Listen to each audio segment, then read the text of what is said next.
আসসালামু আলাইকুম, স্বাগত জাগো টিভির এখনকার আয়োজনে। জানিয়ে দিচ্ছি হাতে থাকা সর্বশেষ আপডেট। যুক্তরাষ্ট্রের সাথে যে কোনো যুদ্ধ ইরানের বিজয়ের মধ্য দিয়ে শেষ হবে বললেন লেবাননি সামরিক বিশেষজ্ঞ। ইরানের খোররাম শাহ 4 মিসাইল আমেরিকা টেরও পাবে না, কি ছুটে আসছে। পাকিস্তানের ইসলামাবাদে মসজিদে ভয়াবহ হামলা, ভারত সংশ্লিষ্ট মাস্টার মাইন্ড আটক। যুদ্ধ চাপিয়ে দিলেও ইরান ইউরেনিয়াম সমৃদ্ধকরণ বাদ দেবে না বললেন দেশটির পররাষ্ট্রমন্ত্রী। নিউ ইয়র্কবাসীর সামনে নবী সাল্লাল্লাহু আলাইহি ওয়াসাল্লামের হিজরতের গল্প শোনালেন মামদানি। ব্যক্তিগত চিকিৎসক দিয়ে ইমরান খানের চিকিৎসার আবেদন নাকচ। বাংলাদেশের হিন্দুরা লড়াইয়ের সিদ্ধান্ত নিলে বিশ্বের হিন্দুদের সমর্থন পাবে বলল আরএসএস। শিরোনাম শুনছিলেন, এবার পুরো খবর। এক লেবাননি সামরিক বিশেষজ্ঞ বলেছেন, পেন্টাগন ইরানের সাথে সংঘাতে জড়ানোর ঝুঁকি ভালোভাবেই উপলব্ধি করছে। এই ঝুঁকির মধ্যে রয়েছে ব্যাপক সামরিক ক্ষয়ক্ষতি ও আঞ্চলিক পরিণতি। লেবাননের সামরিক বিশেষজ্ঞ আকরাম সারউই বার্তা সংস্থা আল মালুমাকে দেয়া এক সাক্ষাৎকারে বলেছেন, তেহরান ও ওয়াশিংটনের মধ্যে যে কোনো সামরিক সংঘর্ষ শেষ পর্যন্ত ইরানের বিজয়ে পরিণত হবে এবং যুক্তরাষ্ট্রের প্রতিরক্ষা মন্ত্রণালয় আগে এই যুদ্ধের পরিণতি সম্পর্কে ডোনাল্ড ট্রাম্পকে সতর্ক করেছে। ইরানের বরাত দিয়ে পার্স টুডে জানিয়েছেন, আকরাম সারউই বলেছেন, যুক্তরাষ্ট্র ইরানের মধ্যে যে কোনো ধরনের সরাসরি যুদ্ধ ইরানের বিজয়ের মাধ্যমে শেষ হবে। যুক্তরাষ্ট্রের সামরিক সিদ্ধান্ত গ্রহণকারী সংস্থাগুলো, বিশেষ করে প্রতিরক্ষা মন্ত্রণালয়, ইরানের সাথে ব্যাপক যুদ্ধের সম্ভাব্য পরিণতি সম্পর্কে ট্রাম্পকে সতর্ক করেছে। তিনি আরো বলেন, পেন্টাগন ইরানের সাথে সংঘাতে জড়ানোর ঝুঁকি, যেমন সামরিক ক্ষয়ক্ষতি ও আঞ্চলিক কৌশলগত প্রভাব সম্পর্কে সম্পূর্ণ সচেতন, আর এই কারণেই তারা এই বিকল্পটি নিয়ে ট্রাম্পকে সতর্ক করেছে। সারবি বলেন, সামরিক প্রতিবেদনগুলো থেকে এটা স্পষ্ট, যুদ্ধ শুরু হলে ইরান মার্কিন বিমানবাহী রণতরী আব্রাহাম লিঙ্কনকে লক্ষ্যবস্তু বানাবে, এমনকি তা ডুবিয়ে দিতে সক্ষম হবে, কারণ তেহরানের কাছে বিপুল ও বৈচিত্র্যময় ক্ষেপণাস্ত্রের ভান্ডার এবং বৃহৎ পরিসরের অভিযান পরিচালনার সক্ষমতা আছে। এই সামরিক বিশেষজ্ঞ জোর দিয়ে বলেছেন, আব্রাহাম লিঙ্কন বিমানবাহী রণতরীর ক্ষেপণাস্ত্রের মজুদ সীমিত, যা 200টিরও কম। বিপরীতে ইরান একসঙ্গে শত শত ব্যালিস্টিক ক্ষেপণাস্ত্র, ক্রুজ মিসাইল এবং অ্যাটাক ড্রোন নিক্ষেপে ক্ষমতা রাখে। ফলে এই রণতরী এমন আক্রমণের বিরুদ্ধে টিকে থাকতে পারবে না। ইরানের সামরিক নীতি প্রসঙ্গে তিনি আরো বলেন, ইরানের কৌশল সরাসরি ক্লাসিক সামরিক সংঘাতের উপর ভিত্তি করে নয়, বরং শত্রুকে ধীরে ধীরে দুর্বল করা এবং তার উপর গুরুত্বপূর্ণ দুর্বল পয়েন্টগুলোতে আঘাত হানার উপর কেন্দ্রীভূত, বিশেষ করে বড় আকারের নৌ সরঞ্জাম, যেগুলো যুক্তরাষ্ট্রের কাছে কৌশলগত গুরুত্ব। সারউই আরো বলেন, ইরানের বিরুদ্ধে যুক্তরাষ্ট্রের যে কোনো সামরিক দুঃসাহসিকতা বিনা ব্যয়ে সম্ভব হবে না এবং এটি আঞ্চলিক শক্তির ভারসাম্যে একটি বিপজ্জনক কৌশলগত পরিবর্তনের সূচনা করতে পারে।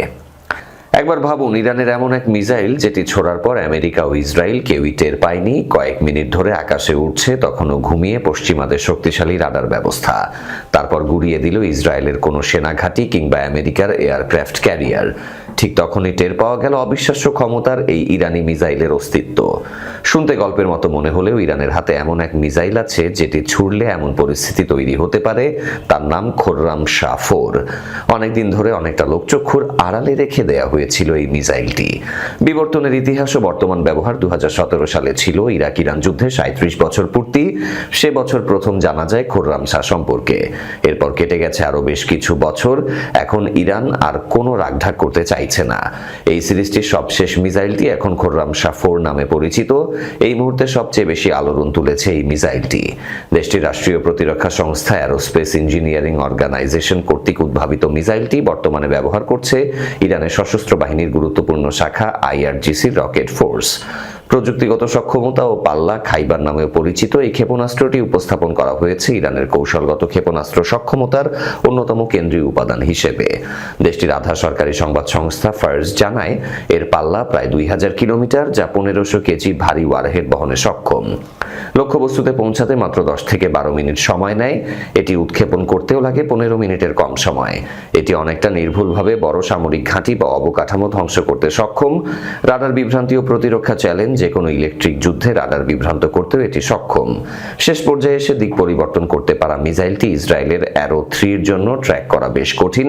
অনেক বিশ্লেষকদের মতে ইরানের খোররাম শাহ 4 পাল্লা দিতে সক্ষম ইসরায়েলি জেরিকো 3 এবং আমেরিকার বহুস্তর ভিত্তিক থার্ড পেট্রিয়ট প্যাক 3 ও নৌবাহিনী ভিত্তিক প্রতিরক্ষা ব্যবস্থার সাথে। নিরাপত্তা ঝুঁকি ও লক্ষ্যবস্তু মাঝারি পাল্লার এই মিসাইলটি সরাসরি মার্কিন ভূখণ্ডে আঘাত হানতে সক্ষম না হলে এটি মধ্যপ্রাচ্যে আমেরিকা সামরিক ঘাঁটি এবং তার মিত্র দেশগুলোতে হানতে পারে ধ্বংসাত্মক আঘাত। সেই হিসেবে নিরাপত্তার ঝুঁকিতে আছে ইসরায়েল, সৌদি আরব, কাতার, আরব আমিরাত এবং বাহরাইন। মূলত এসব অঞ্চলকেই বিবেচনা করা হচ্ছে সংঘাত শুরু ও বিস্তারের কেন্দ্রস্থল হিসেবে। খোরামশাহ 4 এর মাধ্যমে খামেনি সেনারা বলতে চাইছে, নিজেদের ভেঙে চুরে গড়া ইরান শুধু নিজেদের প্রতিরক্ষা নয়, বরং শত্রুর তরফ থেকে আঘাত এলে পাল্টা জবাব দিতেও সক্ষম। ইসলামাবাদের শিয়া মসজিদে ভয়াবহ আত্মঘাতী বিস্ফোরণের মূল পরিকল্পনাকারীকে আটকের দাবি করেছে পাকিস্তান। দেশটির স্বরাষ্ট্রমন্ত্রী মহসিন নাকভি এই তথ্য নিশ্চিত করে বলেছেন, ইসলামাবাদে আত্মঘাতী বিস্ফোরণের মূল পরিকল্পনাকারী ও নিষিদ্ধ ঘোষিত সশস্ত্র গোষ্ঠী ইসলামিক স্টেটের হামলাকারী সহায়তাকারী এখন পাকিস্তানের হেফাজতে।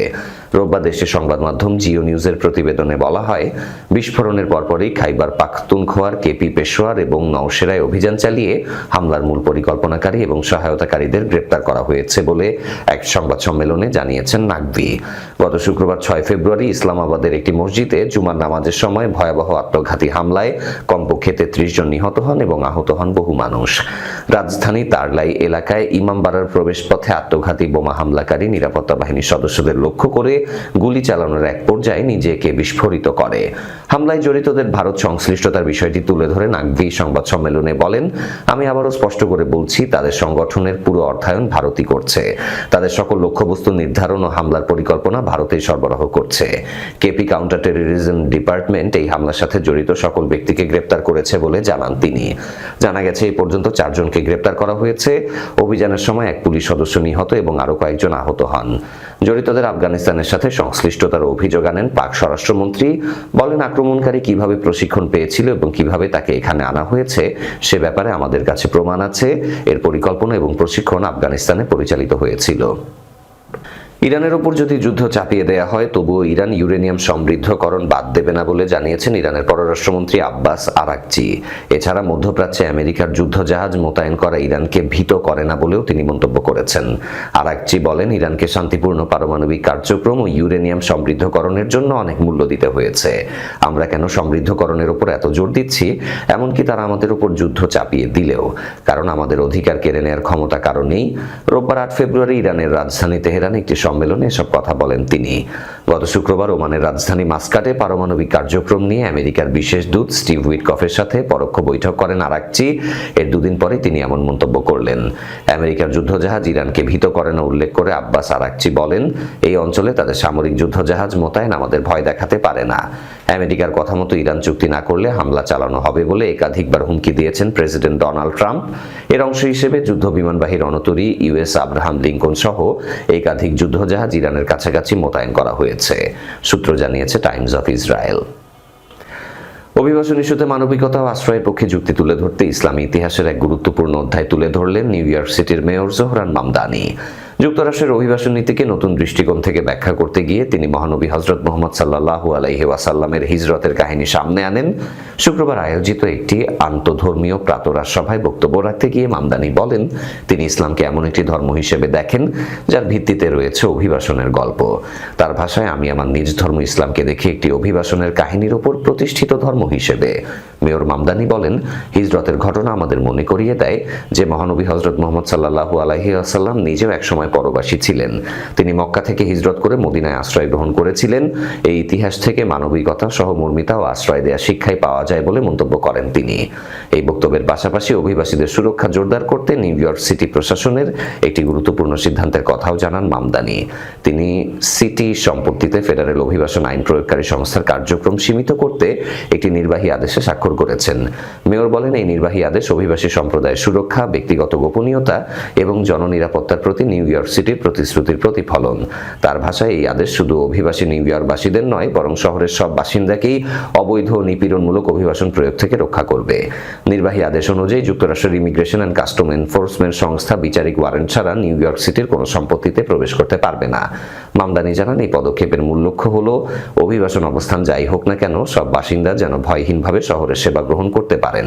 তিনি বলেন, কোনো নিউ ইয়র্কবাসী যেন কেবল অভিবাসী হওয়ার কারণে শিশু যত্ন সহ প্রয়োজনীয় সামাজিক সেবার জন্য আবেদন করতে ভয় না পান।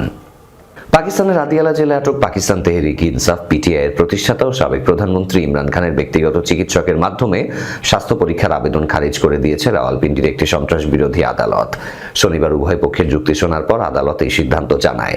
ইমরান খানের আইনজীবী ফয়সাল মালিক আদালতে যুক্তি দেন, একজন সাবেক প্রধানমন্ত্রী হিসেবে ইমরান খানের সেই সব চিকিৎসা সুবিধা পাওয়ার অধিকার রয়েছে যা অতীতে নওয়াজ শরীফের মতো সাবেক প্রধানমন্ত্রীদের দেয়া হয়েছিল। তিনি দাবি করেন, ইমরান খান বর্তমানে একজন বিচারাধীন বন্দী এবং নিজের পছন্দমতো চিকিৎসক দিয়ে স্বাস্থ্য পরীক্ষা করানোর আইনি অধিকার তার আছে। এছাড়া আদিয়ালা জেলে চোখের বিশেষায়িত চিকিৎসার পর্যাপ্ত ব্যবস্থা নেই বলেও তিনি অভিযোগ করেন।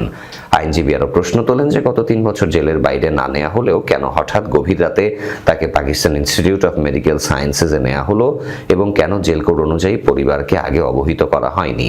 অন্যদিকে বিশেষ প্রসিকিউটর জহির শাহ এই আবেদনের তীব্র বিরোধিতা করেন। তিনি জানান, 9 মের জিএইচকিউ হামলা মামলায় ইমরান খান জামিনে থাকলেও অন্যান্য মামলায় তিনি সাজাপ্রাপ্ত কয়েদি, তাই তাকে কেবল বিচারাধীন বন্দী হিসেবে বিবেচনা করার সুযোগ নেই। প্রসিকিউটর আরও দাবি করেন, জেল প্রশাসন বা চিকিৎসা ব্যবস্থার বিষয়ে নির্দেশনা দেওয়ার এখতিয়ার এই বিশেষ আদালতের নেই। জেল কোড অনুযায়ী সরকারি চিকিৎসকদের মাধ্যমেই বন্দীদের চিকিৎসা নিশ্চিত করতে হবে এবং সেখানে বেসরকারি চিকিৎসকের কোনো বিধান নেই। এদিকে পিমস হাসপাতালের একটি মেডিকেল রিপোর্টে নিশ্চিত করা হয়েছে ইমরান খান ডান চোখের একটি রক্তনালী সংক্রান্ত সমস্যায় ভুগছিলেন এবং হাসপাতালে তার প্রয়োজনীয় চিকিৎসা সম্পন্ন হয়েছে। ভারতের উগ্র হিন্দুত্ববাদী সংগঠন এবং ক্ষমতাসীন দল বিজেপির আদর্শিক সংগঠন রাষ্ট্রীয় স্বয়ংসেবক সংঘ এর প্রধান মোহন ভাগবত বলেছেন, বাংলাদেশের হিন্দুরা যদি তাদের অধিকারের জন্য রুখে দাঁড়ানোর এবং লড়াই করার সিদ্ধান্ত নেয় তবে তারা সারা বিশ্বের হিন্দুদের সমর্থন পাবে।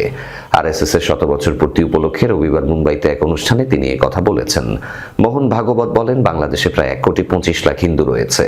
যদি তারা সেখান থেকে লড়াই করার সিদ্ধান্ত নেয় তবে সারা বিশ্বের সমস্ত হিন্দুরা তাদের সাহায্য করবে। ভারতের হিন্দুত্ববাদী সংগঠনগুলোর দাবি, শেখ হাসিনার পতনের পর বাংলাদেশের সংখ্যালঘুদের ওপর নির্যাতনের ঘটনা বেড়েছে। তবে বাংলাদেশের পক্ষ থেকে জানানো হয়, ভারত যেসব দাবি করছে তা বাস্তব পরিস্থিতির প্রতিফলন নয়, বরং কিছু ঘটনা বেছে নিয়ে এমনভাবে উপস্থাপন করা হচ্ছে যাতে বাংলাদেশের দীর্ঘদিনের সাম্প্রদায়িক সম্প্রীতির ঐতিহ্যকে প্রশ্নের মুখে ফেলা যায়। ভারতে মুসলিমদের সংখ্যা নিয়েও পরোক্ষ মন্তব্য করেন আরএসএস প্রধান। তার ভাষ্য, অতীতের সরকারগুলোর ভারতে জনসংখ্যার পরিবর্তনশীল গতি প্রকৃতি মোকাবিলা যথেষ্ট পদক্ষেপ করেনি। তিনি এই পরিবর্তনের নেপথ্যে জন্মহার এবং অবৈধ অভিবাসনকে প্রধান কারণ হিসেবে উল্লেখ করেন। ভগবত বলেন, আগের সরকার জনসংখ্যার পরিবর্তন নিয়ে যথেষ্ট কাজ করেনি, জন্মহার এবং অবৈধ অভিবাসনের কারণ। এখন যেহেতু সরকার কাজ শুরু করেছে তাই তারা সফল হবে। ভারতকে দুর্বল করা যাবে না উল্লেখ করে তিনি বলেন, ভারতকে এখন আর ভাঙা যাবে না, যারা ভারতকে ভাঙার চেষ্টা করবে তারাই ভেঙে যাবে। এরই সাথে শেষ করব জাগো টিভির আজকের আয়োজন। তার আগে শিরোনামগুলো আরো একবার। যুক্তরাষ্ট্রের সাথে যে কোনো যুদ্ধ ইরানের বিজয়ের মধ্য দিয়ে শেষ হবে বললেন লেবাননি সামরিক বিশেষজ্ঞ। ইরানের খোররামশাহ 4 মিসাইল আমেরিকা টেরও পাবে না, কি ছুটে আসছে। পাকিস্তানের ইসলামাবাদে মসজিদে ভয়াবহ হামলা, ভারত সংশ্লিষ্ট মাস্টার মাইন্ড আটক। যুদ্ধ চাপিয়ে দিলেও ইরান ইউরেনিয়াম সমৃদ্ধকরণ বাদ দেবে না বললেন দেশটির পররাষ্ট্রমন্ত্রী। নিউ ইয়র্কবাসীর সামনে নবী সাল্লাল্লাহু আলাইহি ওয়াসাল্লামের হিজরতের গল্প শোনালেন মামদানি। ব্যক্তিগত চিকিৎসক দিয়ে ইমরান খানের চিকিৎসার আবেদন নাকচ। বাংলাদেশের হিন্দুরা লড়াইয়ের সিদ্ধান্ত নিলে বিশ্বের হিন্দুদের সমর্থন পাবে বলল আরএসএস। এই ছিল আজকে জাগো টিভিতে। ধন্যবাদ সাথে থাকার জন্য। আল্লাহ হাফেজ।